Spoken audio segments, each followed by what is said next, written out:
এই হাউজের মাননীয় ডেপুটি স্পিকার জনাব কায়সার কামাল তিনি একটা রিটের শুনানিতে উপস্থিত হয়েছিলেন।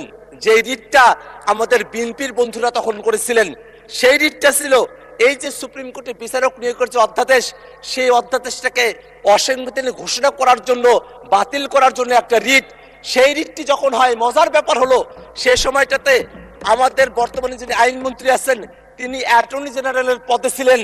এখানেই দেখার বিষয়টা মাননীয় স্পিকার, আমাদের আজকের যিনি ডেপুটি স্পিকার আছেন তিনি এটা বাতিল করার জন্য বলছেন, আর আজকে যিনি আইনমন্ত্রী তার দপ্তর, অ্যাটর্নি জেনারেলের দপ্তর তখন এই আইনের পক্ষে দাঁড়িয়েছিল।